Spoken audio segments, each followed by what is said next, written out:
All right, and we're live. Welcome to this VC Lab event. This should be a really fun event. This is one of our most popular events that we host, and this is an opportunity for you all to ask questions of the panel and make this really, really engaging. So my name is Mike Supervici. I am the head of acceleration here at VC Lab. I have helped hundreds at this point of new managers get to a first closing, and we're happy to kind of talk about that during this event. And I'm also joined by Adeo Ressi, who's the CEO of VC Lab. Adeo, would you like to introduce yourself? Yeah, hi there, everybody. I'm just honored to be in great company with amazing new managers and helpfully answer all your questions. I've been an entrepreneur for a long time, a venture capitalist, and help launch venture capital funds now. So here also to direct questions and be a bit of an MC. For everyone who's streaming in right now, and we're great numbers so far, if you have a question that you want us to ask the venture capitalists on the webinar today, there's a Q&A button at the bottom of your screen. You might need to move around, pop it open, and you can just type your question in there. We're going to get a lot of questions usually about midway through the webinar. So make sure to upvote questions that are similar to the ones that you have, and try to keep your questions really simple. Now, a lot of people here are also aspiring venture capitalists or limited partners, etc. You can introduce yourselves in the chat. The chat tends to be really popular. Just say, hey, I'm doing this, and you can post your LinkedIn, stuff like that. The chat's a great way to meet other people who are participating as viewers today. I'll pass it back to you, Mike, for any other announcements, and I'll start. Yeah, so feel free to introduce yourselves in the chat, throw your LinkedIn in there and so on. We do like to make these events very interactive. If you have questions, just put everything in the Q&A, and we're going to be dropping resources and things like that in the chat for you as well. So let's go. Okay, let's get started. So let's just introduce what VC Lab is before we introduce the panelists. VC Lab runs a free venture capital accelerator where we help people from all around the world, literally in every Africa, Central Asia, everywhere, create new venture capital firms. And we like to think about the venture capitalists that we work with creating not one fund, but 3 funds, because Fund 1 is hard for sure. Fund 2 tends to be a bit easier, but the pedal hits the metal with a new venture capitalist when they're working on Fund 3, because all that stuff they did in Fund 1, all that stuff they did in Fund 2, meets the maker, if you will, in Fund 3. And so when we look at helping venture capitalists with our venture capital accelerator, we look at getting them to and launching Fund 3. With that said, the new program, Cohort 6, is coming up with a deadline on next Sunday, February 13th. So if you haven't applied and you're interested, you can go to govclab.com, Mike can pop it in the chat and read about it. All right, let's turn it over to our panelists who are in Cohort 5, and really just a lovely group of people. We'll go. I have an order here: Diane, Labov, Alex, Oren, and Saka. If you could just introduce yourself and a little bit about your background and why you're interested in, why you became interested in venture capital, we'd love to hear it. Diane?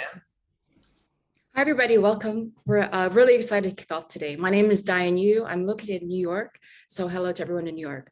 My background is a Korean-American entrepreneur turned investor. So I actually had a tech firm, and I found firsthand how difficult it was and the pain points of being an entrepreneur and fundraising.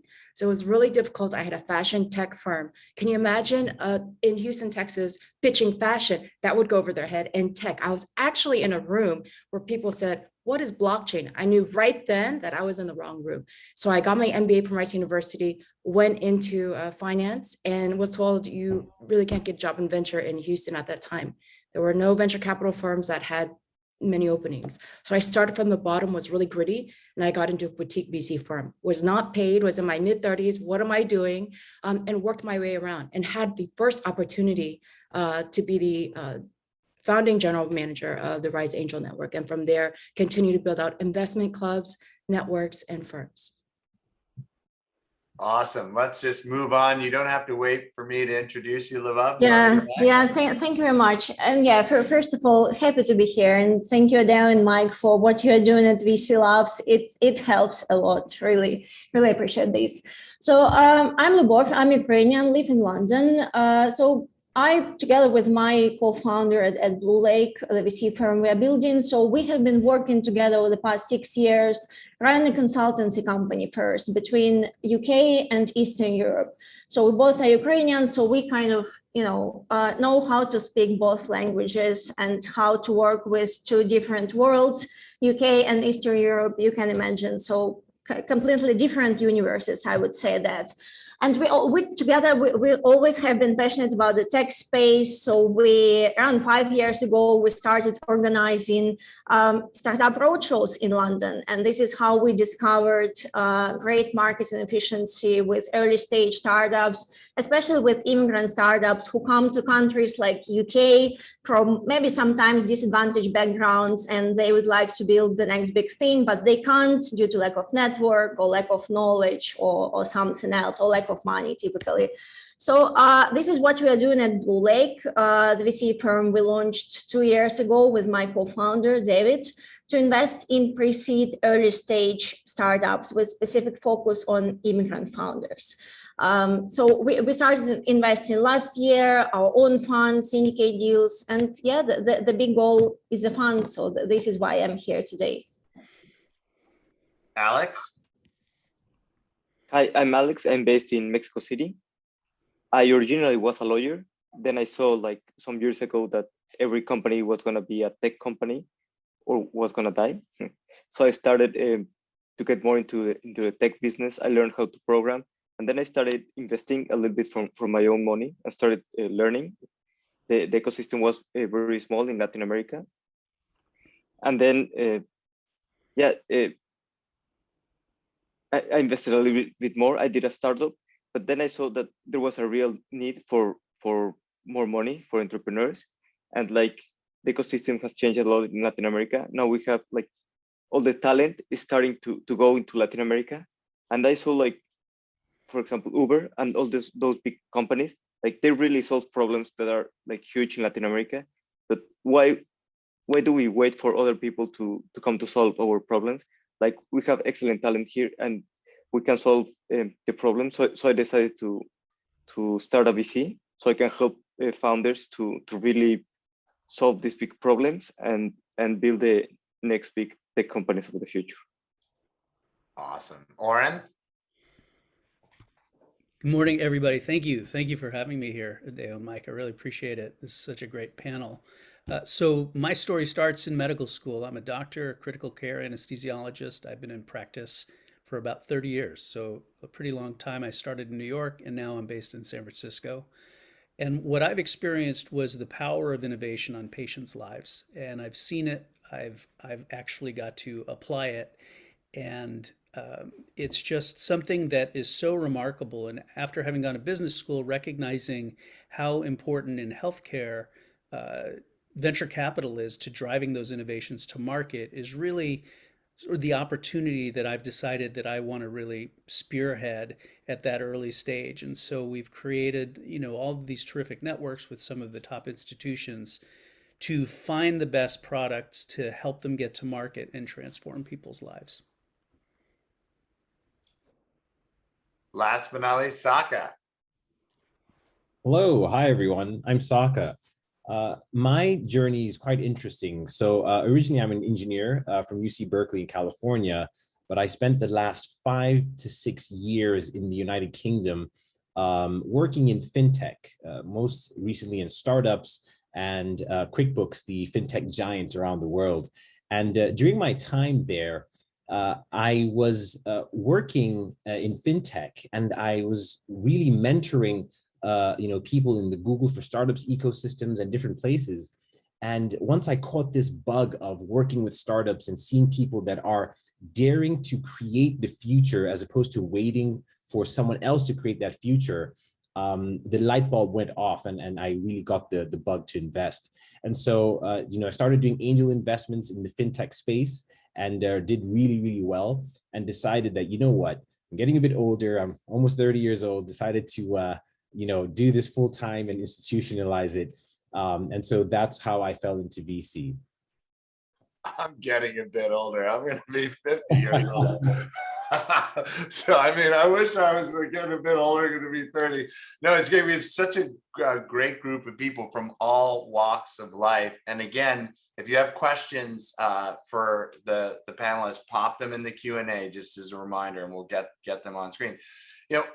I guess the first, listening to all your origin stories, which were fabulous, by the way, it seems like you all saw an opportunity, right? You saw some, like, okay, whether it be healthcare or fintech or Mexico, et cetera, you all saw an opportunity, and that inspired you to go into VC. And now you're further along in that journey. Are you still seeing that opportunity? Are you still as inspired as when you started today by that opportunity? What's changed? And maybe we'll go in reverse order this way and start with Saka first. Yeah, 100%. If anything, the opportunity has become even bigger, and I'll quantify it for you from my perspective. So you've seen an exponential growth in startups, right? And we've seen it all around the world due to the pandemic. And if you look at the funding rate for those startups, it's also gone up as well. But the delta and the difference between the growth rate of the startups versus the growth rate of the funding, I've estimated to be at least a $500 million gap, specifically for fintech that I'm looking at. And so instead of waiting for someone else to address this gap, specifically at the early stages, I've decided to do something about it and start my fund, because a lot of investors are moving into the later rounds like Series B, assuring their gain. So these gaps, I think, are persisting. And if you look carefully and look at the data, you'll actually see that these opportunities are getting even larger. Sorry to interrupt you, Oren, who's next, but that's interesting. So actually going into the field allowed you to specify and quantify the opportunity even better. All right, Oren. You're muted though. Yeah, I'm back. Sorry about that. I love you quietly speaking, but it would be better to hear you. So I really love that question. And I think I want to approach it from both a positive and a negative standpoint. And in healthcare, healthcare is a particular beast, particularly hardcore healthcare, which is regulated. And I see two different opportunities. And the first opportunity is the opportunity to say no, which happens, unfortunately, a lot more in venture capital. And I see a lot of companies that aren't being told no, that as a clinician and using the expertise of my clinician network, I'm seeing I would not invest in them, and I know clinically they wouldn't make sense, but I see them doing well. And so that concerns me because I think it's bad money invested, and doesn't, meet the goal of ultimately either driving return or also driving transformation in healthcare and helping people. The second component is that I see a lot of companies that have really, really interesting ideas, technologies, solutions, drugs, and they can't tell the story well enough to get investment. And without investment, remember in healthcare, because you have to get through the FDA in the United States, CE mark in Europe, you can't sell until you've done that, which means you are 100% grant and investor dependent to get to revenue, to get to the FDA. So they really need us. And if they can't sell to us to get that investment, they're done. And so I've seen great, they're diamonds in the rough. They're on the shelf. They need a little polishing, but they're going to be huge if they can get that investment. So I think those are two opportunities I see. So can I just drill into that for one second? Are you Yeah. seeing more of, now that you're kind of beginning the process of launching a fund, are you seeing more of those opportunities? Yeah, because you start to talk to, obviously, the more you talk to entrepreneurs, you're going to see both companies that you say, well, that makes no sense. Why, Right. Why would anybody do this? Or, I use a physician network. It's not just me. But also, you see a lot of companies that are really struggling. I've been investing since 2016, and companies that I've invested in struggling to get to their next rounds and so forth. And that's an opportunity, but it's also a concern, obviously, because if without that investment, they go nowhere. So there's still great opportunity. Alex, so you were talking about Mexico and LATAM creating its own. Are you getting more inspired now that you're? Yes, a lot. Technology and venture-backed startups are quite new in Latin America. We just have like a bunch of VCs. And the thing is that now a lot of talent is entering the startup world. We have great executives from other unicorns starting their own company. And also like the most brilliant people and people that maybe studied in Harvard, Stanford, or other place in the world. Before they wanted to go into investment banking and that kind of or consulting, and now everybody is like getting into startups, building things. So yeah, the opportunity is great. We have a lot of talent that want to build in the region. They don't want to work in the States or Europe anymore. They want to go back to the region and build. And also we have more money right now. International VCs are entering the region, and we have the problems have been always there. So there's a great opportunity right now for building in Latin America. Yeah, my turn. So yeah, I definitely see more and more opportunities, but challenges as well, as previous speakers mentioned, which actually even motivates me even more to keep doing what we are doing to make a difference in this space. I can talk about UK because I work closely with this ecosystem, and here in London, I see basically that someone have to tell this that VC space is basically broken, especially at early stages. If we look at the statistics, like Saka said, that there is a huge disparity, and it becomes even worse year by year between early stage financing and growth financing, and growth is disproportionately larger than early stage, which is not great. Something we are trying to change. And another thing is whom we support and whom we invest in, and especially in the UK, the country which is quite conservative and everyone lives in his or her bubbles. It's difficult to break through for early stage entrepreneurs who have not studied in private schools, who have not studied at Oxford and Cambridge, but they're still great, they're exceptional, and they can build the next unicorns. So yeah, these are the problem and opportunities I see, and yeah, this is something again we are trying to change. Great question, Adele. I started as a woman, minority, trying to get into venture, and was a founder before that.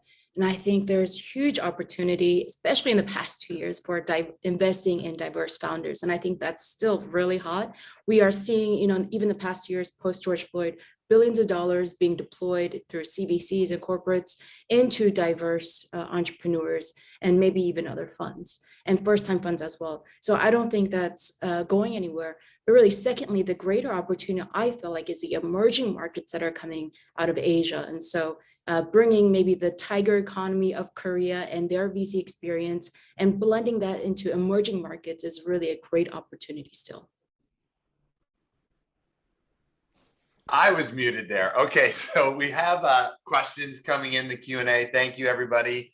And we actually surveyed some people about questions. So what I'll do with this one is we got a lot of questions. So just like raise your hand if you really feel passionate about it, and I'll just start pounding them out as they come through. So lots of questions about this in the chat, in the Q&A, and even before. To the future GPs, how much track record do you think you need to raise $15 million, and like what type of LPs are you thinking of going after? And you can just generify it, like what was the salient piece of your track record that makes you feel qualified, and what type of LPs would you go after with that track record? And anyone can just raise your hand and I'll call on you for that one. Oren, okay, and then Well, I'll Saka. get started. Yeah. So, I mean, I think if you have obviously really great investments, then you should talk about them. So if you've got 100x return, then that definitely will be very attractive to investors. But barring something like that, I think the value of the track record is the storytelling and the lessons learned. You know, what is your investment, not just your investment thesis, but sort of your, more granularly your approach, what excites you about companies. When somebody invests in your fund, they're not investing in a mutual fund that has a gross of companies. They're investing in you and your ability to source and invest in good companies and help them succeed. So I think you use your track record to tell that story. Exactly. There are two key things I think are important here to build a track record to raise a fund. The first is, do you have the right processes and decision-making criteria to find good companies in the long term?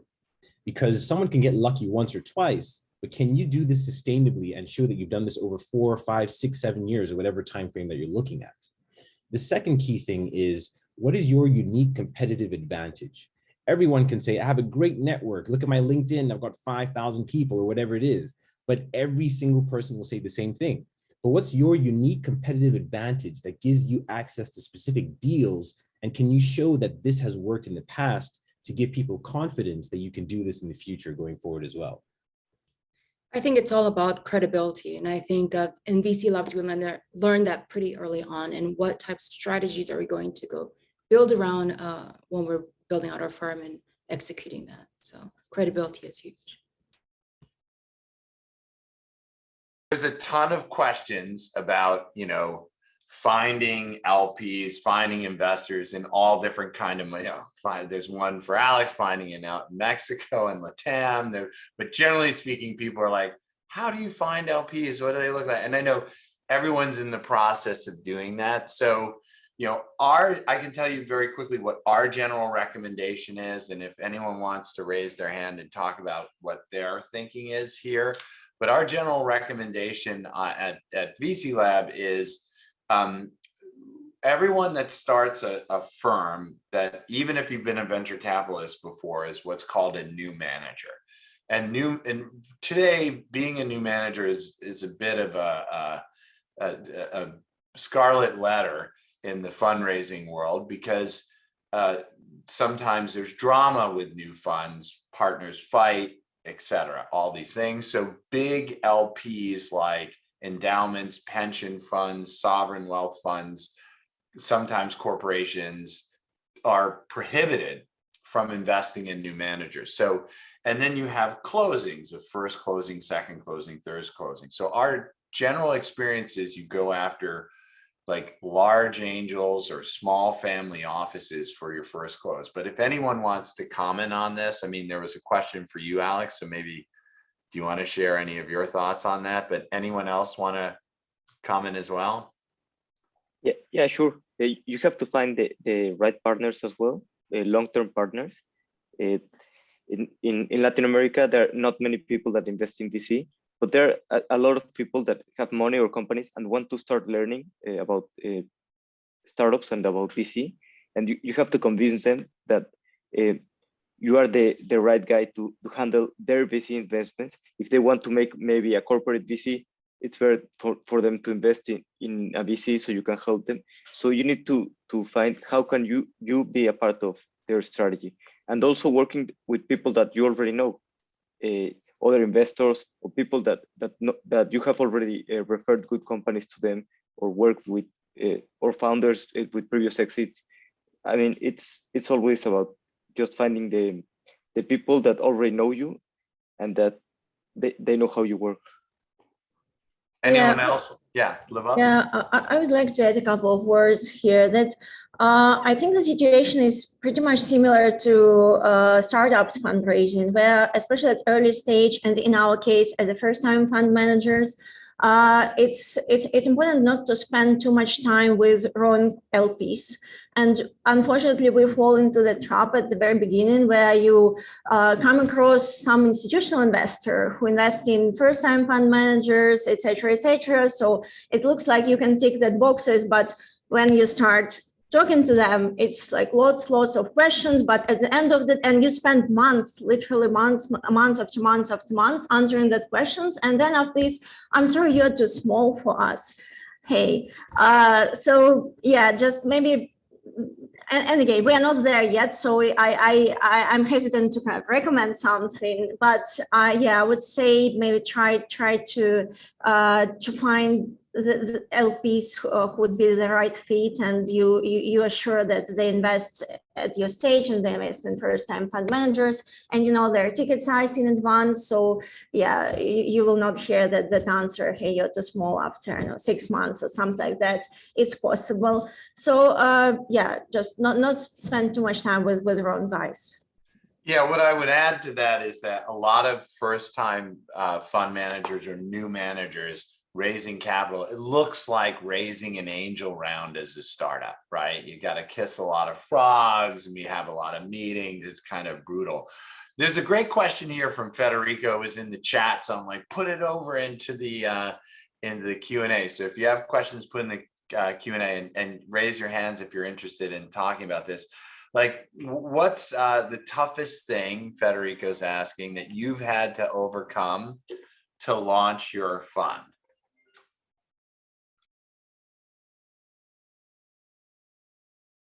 Sure. Saka, you want to go first? Yeah. Anyone else want to go next? All right, go Saka. Okay. Yeah, sure. Alex. So really, to be quite frank, the hardest part has been to make sure that whatever investment strategy that you're going after or your focus has been well reasoned and thought out. You know, it's not even so much raising the capital, that which is hard, and that's the second part I'll come to, but really refining and honing in on what specifically are you going to do and how are you going to do it. Spending weeks as part of VC Lab, just refining that part of things was fascinating to me and probably one of the hardest parts. And then the second part as well, as I alluded to earlier on, is finding those initial LPs that'll invest in you. And I found the best strategy is quite frankly to not be so blatant like a salesman and come out there and say, hey, I'm raising $5 million or whatever it is, just really coming at it from a common perspective that, hey, there's this problem in the world. This is what I want to do. This is how I want to solve it. And that's how I'm approaching it. But it is hard to, get someone to give you $100,000 or $200,000 check. I'm not going to make light of that situation, but yeah. Anyone else? Alex, and then. Yeah, for me, it's been making like building the right models for the fund to work. Sometimes when you do an SPV, for people, it's easier just to invest in one startup or two, and actually it's their decision, not really yours. So it's easier to convince them. But when you're building a fund, you need to make that the economics work for the whole fund. If you do like a fund and SPVs, SPVs are fine, but like the economics have to be like really good for the fund. And also investing as an angel and as a VC are two separate things. As an angel, you can get a 2 or 3x, and that's great. You're getting the money back. But when you invest as a fund, you need at least a 10x to make the fund work. So it's quite different, and you have to think a lot about it when you plan on the size of the fund and on the strategy of the fund. Awesome, Diane. Yeah, there's so many things to say, and now we have so many questions. So 2 things real quick. Number 1 is finding the right partner. I think I have outed maybe 8 partners before this, and it comes down to it's a marriage at the end of the day. Will the LPs look at you as almost a marriage, and also will you last for the next maybe 10, maybe 20 years? And I've been through so many partner situations where sometimes it came down to a pushing, shoving. It might come down to greed, money, and so all things can go bust. So really, word of recommendation is be careful who you choose, and who you bring in also reflects a lot about, the LPs will say, well, that person doesn't have experience. So make sure it's the right track record that you're bringing in. The other thing too that was very successful in the last fund was bringing a network of domain expertise. So whether we call that an expertise in SaaS or expertise in medical, certainly that's not my expertise. And I was able to build out a national network of that. And that was to our advantage. And we were able to lead a lot of our deals in our portfolio. Anyone else want to comment on challenges, Oren? Yeah, I'll just say briefly that I think that, you know, every part has to be done well. And that's one of the things that VC Lab does really well, is that it gets your paperwork, you know, optimized, it gets your deck optimized, it gets your messaging optimized. So I think that, you know, it's not one thing, because you're going to people and asking them to trust you with a lot of money. And that's something that requires a high degree, I think, of professionalism and confidence. And so you really want to have, you know, great materials, great approach. So I would look at it differently and say, you know, each of those is hard, and so you need to do them all well. You can't do some of them well and some of them poorly. But for me, the most frustrating thing, though, is the part I can't control, which is bringing the investors in. You know, I can work on my deck feverishly every day to get it perfect, but the investors, that's different. And I think, you know, that's definitely something that, you know, is out of your control, and you have to be patient and ideally, you know, have a smart approach too. There was, you talked about model, Alex, and there's a question about modeling here. And the question is essentially, you know, how did you come up with your fund size, your model, your portfolio construction? And I know it's a fluid thing in venture capital. It's like you get it roughly right, but like all models, as you start to execute, they change. So does anyone want to talk about how they worked on their model, thought through it, set up the fund size and portfolio construction? Oren? Yeah, so I think that my approach was, and my partner's approach was, to first consider that I've had a previous fund of about $10 million. And so we wanted to build off of that experience. But in healthcare, we were basically looking at a couple of factors. We were looking, number one, to build diversified portfolio. Number two, to have a certain amount of ownership in the companies that we were investing in. And then number three, to have the ability to do follow-on rounds with companies that we thought were exceptional. So reserving some capital for that. And when we put all of that together, we decided to target a 5% ownership coming in at the seed round, which would be roughly $500,000 in healthcare today. And so we basically built from there. And then the other component of it is looking at returns. And in terms of those returns, we basically wanted to look at companies that could return, each company could return the portfolio, so that, you know, depending on what our level of success was, what kind of home runs and grand slams we could hit, we could show even better, you know, multiples to our investors. Anyone else want to talk through their modeling thoughts? Yeah, Saka? I can chime in here. So the first thing I did was look at the industry and the previous sort of exits that you've seen within VC. So to make that concrete, I knew that 1 out of every about 150 companies becomes a unicorn. So for me to start a fund and say that I'm going to get 10 unicorns in my first 20 investments is a bit unrealistic, right? So look at what track record other VCs have and use that as a good benchmark to see what realistically can you actually get, especially as a first-time fund manager. And then the second thing I did as well was I looked at you know, sensitivity analysis. So I looked at how many exits do I need in order to return a reasonable investment, whether that's 3x on the fund or 10x or whatever it is. How many of these sort of unicorns or decacorns do I need in order to return the fund? Because ultimately, my investors are going to judge me on the returns that I bring them at the end of the day. So those are the two things I used. Anyone else? There's lots of questions. So I'm going to start summarizing questions too. Anyone else want to talk about their model or thought process there?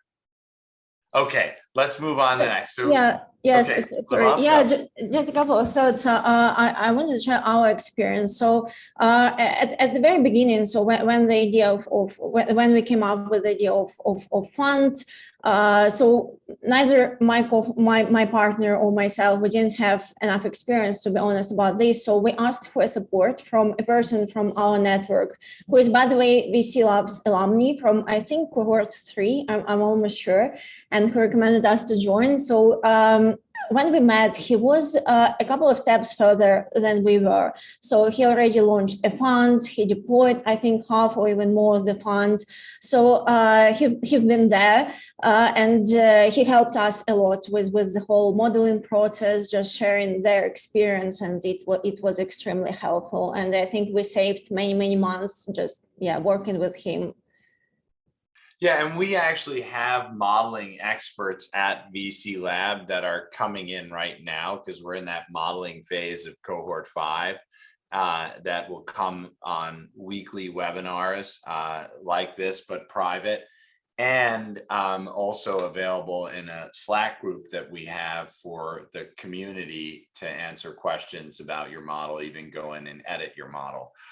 There's a lot of questions about team, and Diane, you brought up, make sure you have a good team, you trust them, that the LPs will respect them. And, there's many of the questions are like, how do you find the expertise? And you brought up just asking someone, Lubov, but there are questions about venture partners. So I'd love to hear if anyone wants to talk about their experiences building a team. Are you leveraging venture partners? How are you thinking about the team for the fund that you're trying to build? And I'd love to anyone to go. Okay, I see a hand up from Lauren, and anyone else who can just raise and I'll call it. Okay. So I just have a quick thought here, which is that when you're building a fund and putting a team together, the most important question after do we get along is, will this person help raise the fund? In other words, can they convince limited partners to invest? And if they're not capable or experienced enough, you don't want to start a VC fund with your buddy because it sounds cool. You want to build a business, and you have to hire someone who has the qualifications to do that. I think that's really important. Diane, yeah. So yeah, there's there's so much magic to brew in this pot here. Let's start with, for example, venture partners. So if your fund is too small, obviously the question is, how do you compensate them? Is it through equity? Are you guys going to do a salary? And that's an issue actually we're discussing. And what we successfully came up with is, who is a guy that is a really great connector in the target market that we're trying to fundraise? And does he have the connections to bring X, Y, Z? And we listed all of that. We went and negotiated. We said, this is your compensation, and here's your equity. We're only an X amount of a very small fund, so this is the best that we can provide. And then in Fund 2 will provide a better package, and then here's some additional incentives. And he has been flying colors ever since he has come in. We have been really clear on those expectations, and because of his incredible network coming in, he has already executed a lot of that. So it's been incredible to work with the right person, the right venture partner that is a strong connector in the community that you'll be investing in. Anyone else want to talk about their experiences with team? Okay, tons of questions still coming in. So thank you, everybody. If you see a question you like as well, upvote it by clicking the little thumbs up icon. This will help us. So I like this question from Lang, excuse me, it was Armin. Questions are moving now that people are upvoting. Does your fund activity, or maybe has your fund activity become your main activity, or do you have other things that you're doing? I mean, this is an interesting question because, like, I'm sure everyone has other things they do. They raise children, whatever. But let's talk about that in a business context. Is like the fund now your full-time thing, or are you still doing other things?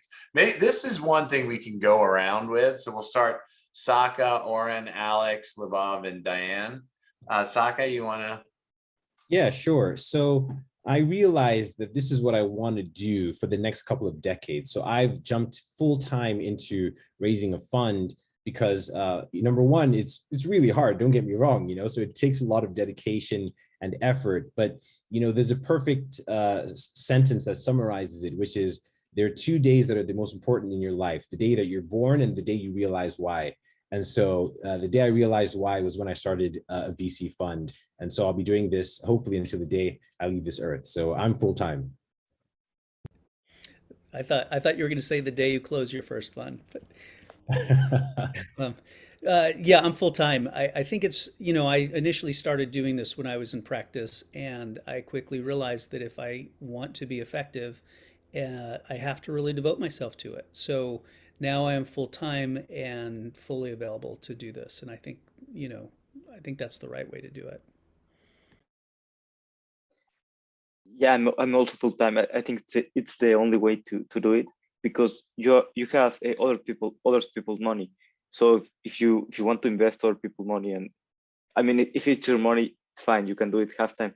But if you're using money from other people, you have to be full time or doing other activities that also help the VC, like, I don't know, creating content and that kind of stuff. But yeah, I'm doing it full time. Yeah, same here, full time. And getting back to challenges, to one of previous questions, I think it's difficult not to give up, especially if it's, I don't know, second or third year of this type of activity where you don't have too long runway without a fund, et cetera, et cetera. So it's tricky. And yeah, especially when you already invested everything you could into startups, into maintaining your operational activity, even for a small team. In our case, so we're building a fund, but in parallel, we keep doing some side project. But for us, it was important to make a deliberate decision to take the project which can somehow support our fund building process, which are somehow related to startups or to tech space, where we can build deal flow or we can meet new people from tech investment ecosystem, so they can complement each other. But yeah, we don't do something completely different, because yeah, it definitely diverts your attention from what's really important. With us, it's Maria and I, we started with an end in mind. What is our goal? And how are we going to get there? How are we going to prioritize and push everything aside to focus on one thing, closing? Right. So we, luckily my partner has a superpower, and that is organizational leadership. And she has put together in her career many high performing teams. And so really we meet probably at least 3-4 times a week. That's just a team meeting. Aside from, we meet daily as partners many times a day, morning to night. Probably I go to sleep and I wake up and we're constantly talking. It comes down to being a high performance team and driving that to a close. So there are tons of questions about LPs, and I will get to them. I promise. I'm not gonna leave those, but so there's I don't know, more questions than you can imagine about LPs. So I will get to them. But before I do, I like hearing everyone talk in this ordered manner. So I want to ask more of a general question, what are some of the things that have surprised you positively now that you've kind of gone further into the world of launching your fund? And what are some of the things that have surprised you negative or less positively about going into the launching your fund? And we can go back around, starting with Diane this time. Sorry for the guys in the middle. You're always in the swing position, but Diane, you want to go first? Positive and negative surprises about launching your fund? Absolutely. It's always a learning curve. I'm learning so much. VC Labs truly creates that opportunity to bulletproof not only your thesis, rip it apart. Mike and Adele, they are right. Listen to them, please. And then create a bulletproof presentation. And so I have learned so much. I've worked on a lot of decks, but they have seen hundreds of decks. So their advice is golden. One of the things, and I'll be very transparent, is a whole PR issue. So be very careful ahead. For example, with media and PR, be very careful on how things are spun with editors and that you're approving everything. So I'll say that. Yeah, let me just add to this. So everybody here, I review every admission, right? I do first and last reviews, which are a lot of thousands. And you can't really talk in great depth about your funds publicly. So if you notice, even today, we're talking about the industry LPs, but we're not going to great depth about funds. And it's just because there are regulations about that all around the world. So that's a very important point that Diane brought up. be super like, so I reviewed someone yesterday who applied and they have a whole fund website and their fund is enclosed and it has lots and lots of details about stuff. And that's problematic. And in some cases, in some jurisdictions, that's also illegal. So just be cautious not about that point. Thank you, Diane. Okay, positives and negatives, Labav. Yeah, well, with positives, it's relatively easy. I mean, we probably would all agree there are a lot of amazing stuff we are dealing with, especially startups. And again, in my case, I work with early stage guys with, you know, who are a little bit unpolished sometimes, but it's exciting to help them to build something basically from scratch or from the very early days. In terms of negatives, I would say, and again, my view is completely subjective, but the negative things are mostly related to conversations with LPs. And again, I absolutely understand when, for example, we are not a fit for someone, that's okay. But I don't really understand then people can't say no, they just disappear, you know, after first or even after second meeting.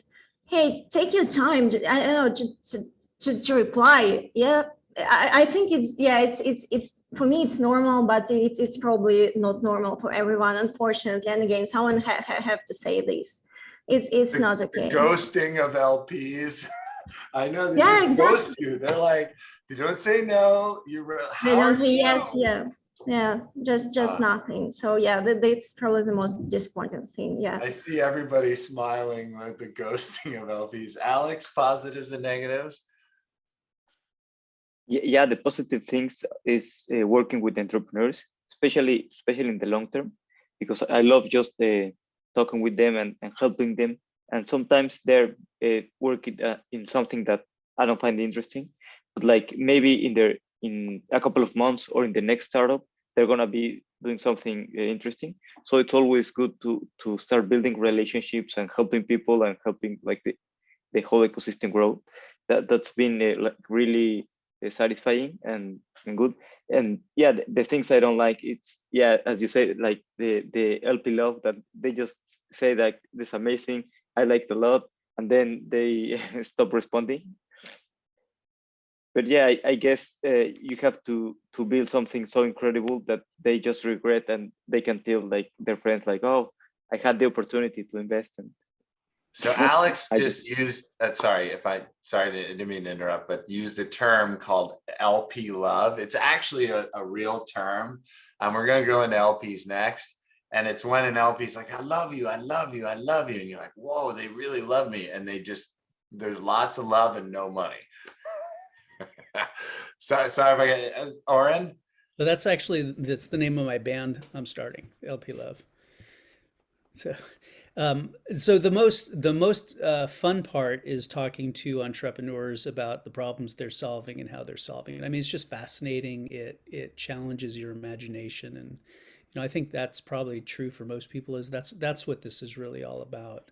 And the most frustrating thing is this: it takes a very long time to really realize the dream, and it may not. You don't know, right? You don't know how certain it is to come true. So it could be a lot of effort that doesn't amount to what you hope for. So I think that's hard, and you really have to roll your sleeves up and get ready for that.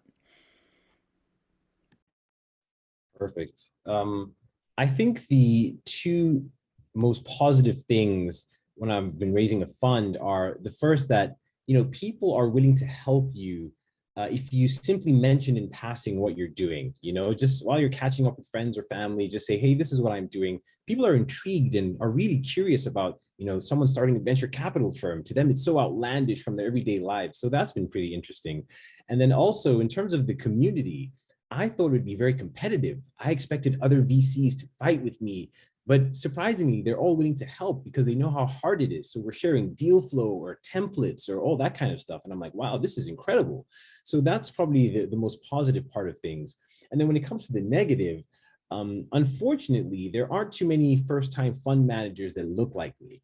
And so there are LPs or investors that are a bit more dubious, or they question things a bit more. They're like, we don't have a track record of first time managers that are African American or African or whatever it is. And so I've come against that challenge sometimes, but it's all right, we'll overcome that. And then the second is the fact that we can't publicly solicit for the most part.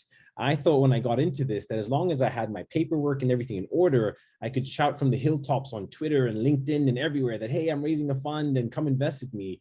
And I'm finding out that, it's probably better to be a bit more discreet about it in the long term. So that was a bit of a surprise for me, to be frank. Well, and listen, I want to be super clear. If you can look around here, there's a lot of diversity on this panel, and the reality is that we need it, right? And I'm very happy to be working with you, Saka, and everyone here to change the face of venture capital for the better, because it's not just that the people writing the checks don't look like you, Saka. As a result, unfortunately, the people receiving the checks often don't look like you either, and we're going to fix that, right? And of course, speaking as a white male, maybe hopefully I can be a bastion of change in that area. All right.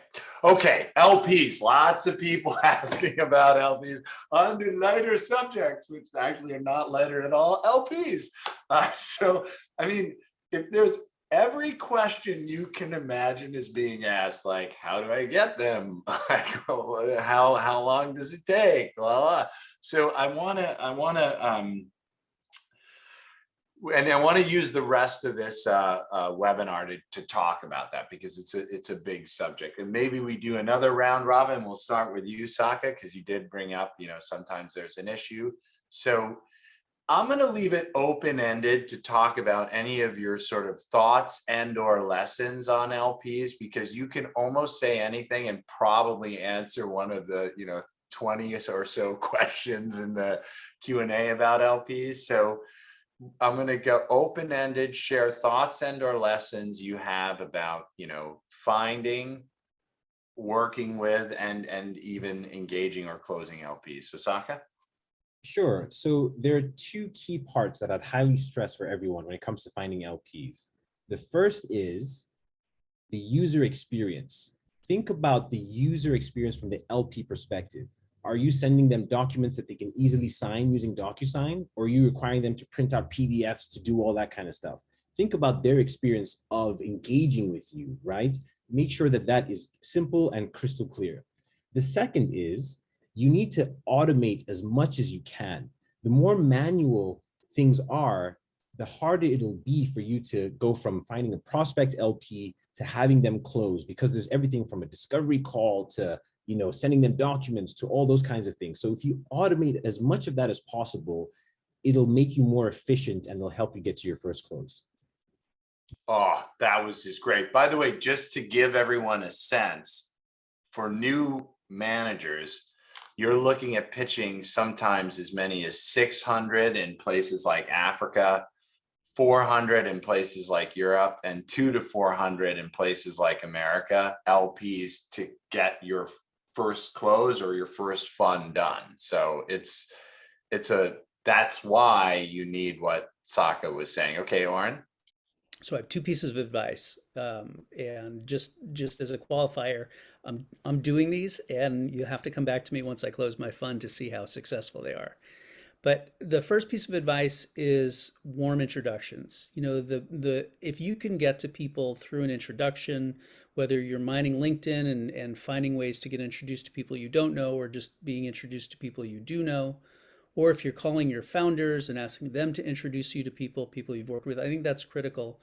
And the other piece of advice, which works at least in healthcare, but maybe not for every other sector, is try to participate in events like this, or events where potential LPs can show up, and you can sort of brand yourself, because the more of a brand that you can be, effectively the cold becomes a warm introduction. Alex? Yeah, for me, the thing is that you really have to think long term. And it's really difficult to find LPs, especially in places like Africa, Latin America, or other places. You have to go to people that you already know, and also start with a small fund. Don't try like a 20 million, a 10 million fund. If you're really in it for the long term, you can start small in places that is difficult, like a 5 million, 3 million fund, and just wait for the second or third fund to really start having a salary. So you really have to think long term, and not only on the short term side. And yeah, it's difficult to get LPs, but sometimes you just have to build the relationships. Many people are not going to invest in the first fund, but maybe they're going to be LPs in the second or in the third fund, and you have to start building those relationships now. Labab? Yeah, definitely. Just first thing, I would like to echo what Oren said about introductions and about people whom we call connectors at VC Labs. Yeah, and probably, what I learned, that never underestimate people from your network. Like, short story, we had an intern we worked with last year over the 6 months or something. And one day, almost for fun, we asked her if she might know someone who can invest in a fund. And she was like, yes. And she introduced us to a guy, and it's still early days and too early to celebrate, but he's one of the potential LPs for us at the moment. So literally, you never know. And another thing is, relationships. It's all about relationships. We never heard yes from people after first meeting or something like that. It takes time, and yeah, I think it's just a part of the process. Everybody, for us, it's two things. Really at the end of the day, it's about trust, value alignment, and selling a compelling story. I've been through, like Adeo said, hundreds of LP talks. And you really, how do you get an LP? And it comes down to really connecting with them at the ethos level and getting those heartstrings and giving a great story, a very compelling story that the values align. Then that's when you're adding, everything else. You have the team and the credibility and the value add. So those relationships will be long-term, monthly, yearly. You'll be keeping in touch. Sometimes they'll just ping you maybe tomorrow, right? So this transparency is great. And then the last thing I want to say is Mike and Adele have taught us in class too, that the first close helps. So once that first close is out of the way, try to do it, get out of the way. And then a lot of the other LPs will be sitting on the sidelines, and then the magic may happen after that. Yeah, that's really a great point. So just so everyone here knows, the bigger check writers are always skeptical of new managers because they're like, I don't think they're going to close, right? Because there are a lot of people who go around, I'm launching a VC fund or whatever, and they never do it. So the second you close, you automatically open the door to get larger checks in a second close. And once you have your second close done, and it looks like your fund will actually come to be in existence, even bigger check writers come in. And then that's true for the second and third funds as well. So by the third fund, you can start to get some pensions, endowments, and things like that interested, which is really not possible in your first fund for a new firm. Wow, this was amazing. Like I have goosebumps on how awesome the advice you guys gave, how honest you were about your feedback, how you brought such a diverse view of venture capital from different segments, backgrounds, geographies, etc. I want to thank everyone who attended, and I see absolutely brilliant and lovely comments coming in the chat.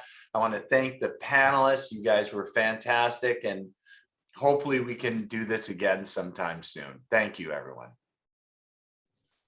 Thank you. Thank you all. Thank you. Thank you, Leo, Mike.